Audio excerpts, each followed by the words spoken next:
کے وارد ہو گئے، جبکہ ہم نے یہ بحث توشہ خانے میں بھی اور ہم نے القادر ٹرسٹ والے کیس میں بھی مکمل کر لی تھی خان صاحب کی ضمانتوں کی ان کو باہر لانے کے لیے، اور پروسیکیوٹر صاحب نے جزوی اس دن بحث کی اور پھر کہا کہ جو ہے اگلی دے دے، اب دیر ہو گئی ہے۔ اور پھر جب اگلی تاریخ آئی تو پروسیکیوٹر صاحب بیمار ہو گئے، اور سردار صاحب جو پروسیکیوٹر ہیں انہوں نے کہا کہ بجائے علالت میں نہیں آ سکا، اور جج صاحب نے آج کی تاریخ دی تھی ان کے اصرار پر، وگرنہ یہ کب کا کنکلوڈ ہو چکے ہوتی۔ اور آج ایک نیا وکیل لا کر امجد پرویز کو کہ جی میں آج پروسیکیوٹر اس کیس میں ہوں اور مجھے وقت دیا جائے 7 دن کا 10 دن کا، یعنی وقت بھی مانگنے کی کمال ہے ان کی۔ میں نے اس پہ کہا جناب جب یہ کیس چل رہا تھا، یہ کئی مہینوں سے چل رہا ہے اور میں بحث بھی مکمل کر چکا ہوں، ان کی جانب سے جو پروسیکیوٹر ہیں وہ بھی بحث تقریباً آدھی کر چکے ہیں، تو اس سٹیج پر کیسے ایک نیا وکیل لا کے کھڑا کر سکتے ہیں؟ یہ سوائے اس کے کہ طوالت چاہتے ہیں اور عمران خان کی یہ اسیری میں یہ جو ہے تسلسل چاہتے ہیں، زیادہ سے زیادہ ان کو اندر رکھنا چاہتے ہیں، اس کے علاوہ بدنیتی پر مبنی ہے اور کوئی وجہ نہیں ہو سکتی ہے۔ بہرکیف جج صاحب نے پھر بھی، میں نے کہا جی آپ صرف انہی کے جج نہیں ہو پروسیکیوٹر کے، آپ منصف بن کے نیوٹرل بیٹھے ہوئے ہو، تو پھر اس کا بھی خیال کیجئے گا۔ بہرکیف اس کے باوجود میرے اصرار اور اس کے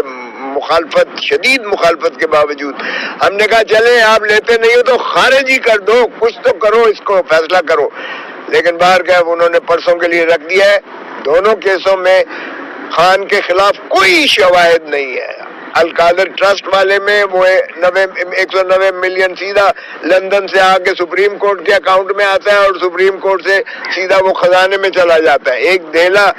خان کا نہ تعلق تھا نہ لینا دینا تھا۔ جو سہاوے میں ملک ریاض نے جو رقبہ دیا وہ ٹرسٹ کے نام ہے، وہاں جو تعمیر کی وہ یونیورسٹی بنی ہوئی ہے، وہ فنکشنل ہے، اور ٹرسٹیز جو ہے اس میں ان کا کوئی دخل عمل ایک ڈھیلے کا نہیں ہے، وہ نکال نہیں سکتے۔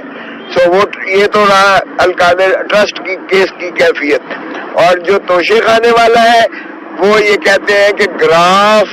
جو ہے اس کی حد تک ہے، جو کنگڈم آف سعودی عرب سے جو تحائف ملے تھے ان کی حد تک ہے۔ ان کا اپریزر جو ہے پرائیویٹ اپریزر کے علاوہ سرکاری اپریزر نے جو FBR مقرر کیا ہے،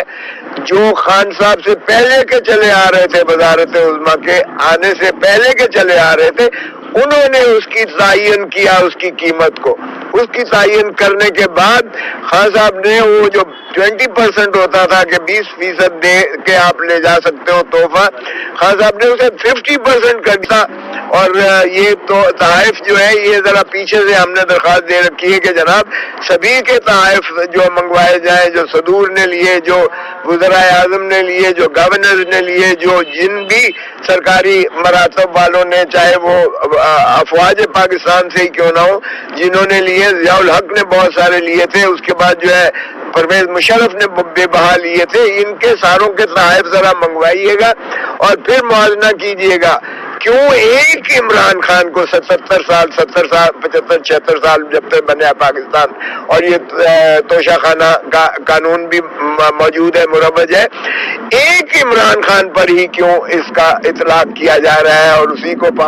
سلاسل کیا جا رہا ہے؟ تو توشہ خانہ کے کیس میں بھی ذرا برابر کوئی صداقت یا کوئی ایسا انکریمنیٹنگ کرمنالٹی نہیں ہے جس میں ان کو منسلک کر کے مقبولیت کو دیکھ کر خائف ہے پی ڈی ایم اور مخالف ساری جماعتیں، صرف ایک ہی ان کا مطمع نظر ہے کسی طریقے سے خان کو اور خان کی جماعت کو اور خان کے بلے کو یہ جو ہے بیلٹ پیپر کے نشان سے اس کو جو ہے وہ حذف کیا جائے، تاکہ وہ گلیاں میں کلہ ہی رانجھا نچے۔ تو وہ جو ہے ماشاءاللہ وہ ذل سبحانی جو تشریف لائے ہیں لندن سے، ان کی سزائیں ایک ایک کر کے ایسے انہوں نے ختم کی جیسے چشم براہ تھی عدالتیں ان کی، حتیٰ کہ ایئرپورٹ پر جو ہے بایو میٹرک چل کے جاتا ہے اور انہیں امبیسڈر جو ہے سزا یافتہ ہونے کے باوجود اور عدالتی مفرور ہونے کے باوجود ریڈ کارپٹ پہ انہیں ماشاءاللہ یہاں ملتا ہے اور اس طرح سے ان کا جو ہے سواگت کر کے. لیکن آج بھی پی ایم ایل این کا کوئی امیدوار اپنے حلقے میں جانے لائق نہیں ہے, کیونکہ 20 ماہ میں جو اس قوم کا حشر نشر کر کے رکھ دیا ہے, جو معیشت کو تباہ حال کر کے رکھ دیا ہے, اب قوم نہیں کہے گی کہ یہ دھرتی ماں کو لوٹنے